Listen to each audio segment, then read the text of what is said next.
Good morning students, लक्ष्य में आप सभी का स्वागत है। मैं एस के भारती आप लोगों को एम्बेडेड सिस्टम पढ़ा रहा हूँ और आज मेरा जो लेक्चर है इफ स्टेटमेंट। कौन सा स्टेटमेंट? इफ स्टेटमेंट को हम लोग आज ध्यान देंगे। इसके पहले हम लोगों ने सीक्वेंशियल कंट्रोल स्ट्रक्चर को समझा और फिर कंडीशनल कंट्रोल स्ट्रक्चर को देख रहे हैं, ब्रांचिंग कंट्रोल स्ट्रक्चर को देख रहे हैं और आज का मेरा जो है उसी ब्रांचिंग कंट्रोल स्ट्रक्चर में इफ स्टेटमेंट को हम लोग समझेंगे कि किसी भी प्रोग्रामिंग में इफ स्टेटमेंट का क्या रोल है, इफ स्टेटमेंट से कौन कौन से प्रोग्रामिंग बनते हैं और इफ स्टेटमेंट कैसे यूज करते हैं हम लोग। If statement, if is a decision making element, साफ साफ लिखा है if is a decision making statement. If is a decision making statement, it is generally used when we want to check a single condition. We want to check a single condition. एक condition को अगर हम, एक ही परिस्थिति को अगर हमें check करना है तो हम लोग इफ स्टेटमेंट का प्रयोग करते हैं। और दूसरा, ये डिसीजन मेकिंग स्टेटमेंट के लिए प्रयोग किया जाता है। अभी भी मैं जस्ट एग्जांपल दे रहा हूं, डिसीजन, ठीक है, खाओगे कि नहीं खाओगे। तो दो यहां डिसीजन लेने की बात आती है, जाओगे कि नहीं जाओगे, पढ़ोगे कि नहीं पढ़ोगे, ठीक है। तो तुम यहाँ इफ कंडीशन लगाओगे। तो जहां भी दो डिसीजन लेने की बात आती है वहां पर हम लोग, ठीक है, इफ स्टेटमेंट का प्रयोग करते हैं। हम लोग कौन सा, उसके लिए हम लोग इसमें हम लोग एक ही तरह के कंडीशंस को ध्यान देते हैं। If it satisfy we will execute some code. अगर ये सेटिस्फाई करता है हमारे कंडीशन को तो एग्जीक्यूट होता है, अगर सेटिस्फाई नहीं करता है तो एग्जीक्यूट नहीं होता है। सर कुछ समझ नहीं पाए, समझाते हैं। न्यूमेरिकल जब तक प्रॉब्लम नहीं आएगा आपके पास समझ नहीं पाइएगा। सिंटैक्स ऑफ इफ स्टेटमेंट, देखिए इफ में इफ लिखना है, इसके ऊपर भी लिखेंगे, इसके भी नीचे भी लिखेंगे, प्रोग्राम नहीं लिखेंगे। सिंटैक्स है, मतलब ऐसे लिखने का तरीका मैं बताऊंगा। इफ लिखकर कंडीशन, कौन सा कंडीशन है, फिर करली ब्रैकेट बंद, ठीक है, करली ब्रैकेट स्टार्ट होगा, ठीक है, फिर स्टेटमेंट 1, फिर करली ब्रैकेट बंद। ठीक, इस तरीके से हम लोग को स्टेटमेंट लिखना है। लिखते समय हम ये सब समझाएंगे और कैसे कंडीशंस होगा। इसके फ्लो चार्ट को देखिए, इसके फ्लो चार्ट को देखिए गौर से। फ्लो चार्ट इसका क्या है? मान लिया सबसे पहले आपने स्टार्ट किया, सबसे पहले आपने स्टार्ट किया, देख लीजिए। स्टार्ट करने के बाद आप क्या कर रहे हैं, देखिए सबसे पहले आपने स्टार्ट किया, स्टार्ट के बाद इफ कंडीशन लगाया, कंडीशन 1। अगर कंडीशन 1 ट्रू हुआ, कंडीशन 1 ट्रू हुआ तो ठीक है भाई, जाओ स्टेटमेंट नंबर 1 का आउटपुट निकाल के आंसर दे दो। अगर कंडीशन 1 गलत हुआ, फॉल्स हुआ, तो वो फिर डायरेक्टली इंड कर देगा आंसर कंप्लीट, हमें कोई बीच में एग्जीक्यूशन नहीं होगा। तो ट्रू और फॉल्स कंडीशन पे काम करता है, true and false condition. If condition 1 satisfy then statement 1 is executed, तो स्टेटमेंट 1 एग्जीक्यूट होगा। यदि condition 1 is not satisfied then सीधा आउटपुट ही हमें मिल जाएगा, इंड हम लोग को कर देगा प्रोग्राम। सर कुछ समझे नहीं, एक तो प्रोग्राम हम लोग करते हैं। मेरे पास एक प्रोग्राम में छोटा सा नंबर लिखा हूं प्रोग्राम का, छोटा सा मेरे पास क्वेश्चन है, ठीक है। क्वेश्चन ऊपर इसको डालेंगे तो आप देखिएगा, तो देख लीजिएगा। पहले बिना देखे हम लोग समझने की कोशिश करते हैं। Write a program to accept a number from user and check whether it is more than 100, ठीक है। पहले क्वेश्चन को एक बार दो बार पढ़िए। कहता है राइट ए प्रोग्राम, एक प्रोग्राम लिखिए to accept a number from user and check whether it is more than 100। Question है और इस क्वेश्चन को समझना है हमें। क्वेश्चन कहाँ गया, देखिए ये वाला है। क्या है? Write a program to accept a number user. थोड़ा सा प्रॉब्लम हो गई थी बीच में तो मैं रुक गया, ठीक है। तो user check the whether number is more than 100 और नॉट।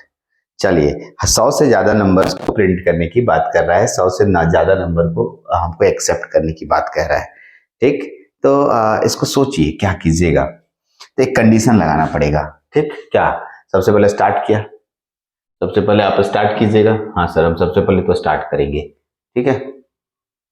चलिए देखिए हम समझा रहे हैं। सबसे पहले आप लिखिएगा स्टार्ट करो, ठीक है, स्टार्ट लिख देंगे। स्टार्ट हो गया। स्टार्ट होने के बाद कोई नंबर दो भाई, तब ना चेक करेंगे, ठीक है। नंबर दिया है, टेक नंबर ले लो, ठीक है। और नंबर एन स्टोर इसको स्टोर किए, store in n, in the place n, in the place, in the place n, n place पे रख दिए, ठीक। Take number and store in the place n, n place पे स्टोर कर दिए, N जगह है वहां पर नंबर स्टोर हो गया। अब यहां पर लाओ, जैसे यहां तक आया यहां पर लाओ, तुम ये चेक करोगे एन जो है बड़ा है 100 से या नहीं है, यही ना बोलोगे। एन को हमें चेक करना है एन बड़ा है कि नहीं। यदि एन का मान 100 से बड़ा हो, ठीक, तो बोलोगे भाई तुम चलो जाओ प्रिंट हो जाओ, सीधे प्रिंट, ठीक। और अगर बड़ा नहीं है, ठीक है, तो फिर अगर बड़ा नहीं है, सॉरी, तो देखो यहाँ पर हम रुक जरूर थोड़ा सा रुक जाओ, मैं समझाने की कोशिश कर रहा हूँ। थोड़ा सा इरेज करने का ऑप्शन नहीं है इस तरीके, छोड़िए, बैक करने के लिए, अंडू करने के लिए भी नहीं है। सही, इसको फिर से देखते हैं, ठीक है, गलती हो गई। चलिए स्टार्ट कीजिए फिर से एक बार, 2 मिनट लगेगा, मैं आपको स्टार्ट करके दिखा रहा हूँ, समझाने की कोशिश कर रहा हूँ, मेरी बात को समझिए। सबसे पहले स्टार्ट किया आपने, स्टार्ट किया, टेक नंबर, ठीक है, नंबर एट एन, एन पे रख दिया। आगे सुनिए, एन इज ग्रेटर देन 100, 100 लिया। अब ये 2 कंडीशन, अगर एन जो है 100 से बड़ा भी हो सकता है, 100 से छोटा भी हो सकता है, ठीक है। यदि एन 100 से छोटा है, ठीक है, एन 100 से बड़ा नंबर को लेना है हमें, तो सबसे पहले एन का मान कुछ ले लो। एन का मान हम ले लेते हैं, यहाँ से बाबू कलर चेंज करो, एन का मान ले लेते हैं 50। क्या 50 100 से बड़ा है? ठीक नहीं, फॉल्स हुआ ना जी, कंडीशन फॉल्स हुआ कि ट्रू हुआ? सोचो तो 50 की तरफ मुंह खुलेगा, छोटा ना होता है, फॉल्स। यानी अगर फॉल्स हुआ, फॉल्स यहाँ लिख देना फॉल्स, और फॉल्स जाके सीधे हमको नहीं चाहिए आंसर, आंसर ही नहीं चाहिए, सीधे इंड कर देना है। क्या कर देना है? इंड, कोई प्रिंट विंट नहीं करना है। लेकिन लेकिन लेकिन लेकिन अगर यहाँ पर कोई मान रहता, जो कि मान क्या देता, देखिए यहाँ पर मान लिया देता 105 ग्रेटर देन 100, तो ट्रू है कि फॉल्स है? तो यस सर ट्रू है, यहाँ ट्रू लिखा था, ट्रू, और इसके बाद इसको हम प्रिंट करते, प्रिंट मेरा आंसर, और तब जाके इंड करते। ठीक, मेरा बात समझ रहे हो कि जो भी मान आपको यहाँ मिलेगा वो या तो फॉल्स होगा या तो ट्रू होगा। तो जो तुमको ट्रू हुआ तो ट्रू को हम लोग प्रिंट करेंगे, और फॉल्स को हम लोग सीधे इंड कर देंगे, छोड़ देंगे। ठीक, चलिए ये तो मेरे द्वारा जैसे तैसे लिखा गया। अब मैं आपको बना हुआ का दिखाता हूँ, एग्जैक्टली मेरे पास बना हुआ है, उसको अब देखिए तो और समझ में आएगा। देखिए ये एक मेरा प्रोग्राम है, इस प्रोग्राम में सबसे पहले मैंने स्टार्ट किया, ठीक है ना। उसके बाद क्या किया, take input from the user and store in इन में ले जाके यूजर के द्वारा उसको स्टोर कर दिया गया, लो भाई यहाँ रख दिया गया। अब अगला कंडीशन आओ, कंडीशन जब भी डायमंड शेप रहता है तो कंडीशन स्टेटमेंट होता है। ये फ्लो चार्ट का रूल है, फ्लो चार्ट में आप एक बार जाएंगे, डिफरेंट शेप्स के लिए होता है, ये स्टार्ट के लिए होता है, ये हमारा सिंपल स्टेटमेंट के लिए होता है, ये डिसीजन के लिए होता है, तो डिसीजन मिलाइए। एन ग्रेटर देन 100, मान लो एन का कोई वैल्यू लेते हैं, एन की वैल्यू लेते हैं यहाँ पर, तब तुमको समझ में आएगा ज्यादा। देखिए अगर मान लिया एन का मान ले रहे हैं, एन का मान हम ले रहे हैं 50 ग्रेटर देन 100, ट्रू है या फॉल्स है? सोच के बताइए। तुम बोलोगे फॉल्स है सर, एकदम फॉल्स है, 50 की तरफ मुंह खुलेगा नहीं, तो फॉल्स है, यानी सीधा ले जाके सीधे इंड कर देगा। इंड कर दिया, कोई आंसर प्रिंट नहीं होगा, किसी आंसर को हमें नहीं चाहिए, नहीं चाहिए, एकदम नहीं चाहिए सर। चलिए यहां तक समझ गए होंगे आप। अब आइए, यदि मैं n का मान कुछ और लेता हूं, n का मान क्या लूंगा सर? मान लिया n का मान यहां पर 105 लेता हूं, ठीक, तो 105 अगर लीजिएगा तो 105 100 से बड़ा है। हाँ ये तो सही बात है सर, एकदम बड़ा वाला की तरफ मुंह खुला हुआ है, इसका मतलब सही है, सही का मतलब ट्रू की तरफ जाएगा, और इसे हम print number in the greater than 100, हमें क्या करना था? 100 से ज्यादा बड़ा नंबर को प्रिंट करना था। यस सर, यानी 105 हमें यहाँ पर प्रिंट होके मिल जाएगा उस आउटपुट में। तो यहां पर हम क्या बताना चाह रहे हैं कि ट्रू और फॉल्स कंडीशन को फॉलो करता है, ठीक, ये ब्रांचिंग कंडीशंस में आता है।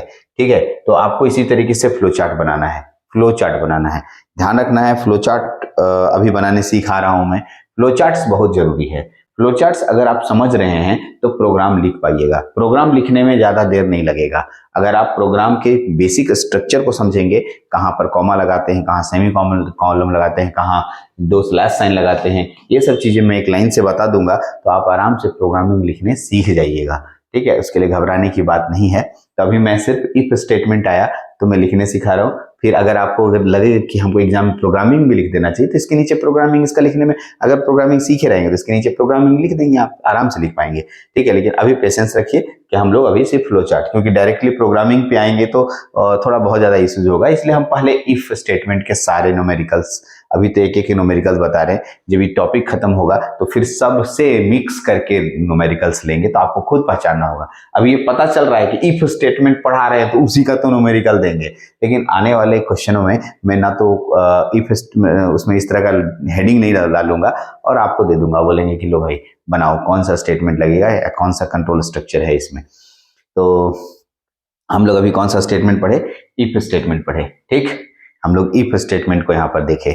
अगला जो स्टेटमेंट है वो है इफ एल्स, थोड़ा ही बड़ा है, if else, sorry if else बड़ा है, खाली देख लीजिए, इसको नेक्स्ट वाले में करेंगे क्योंकि ये वीडियो ऑलरेडी चल जाएगा 15 से 20 मिनट।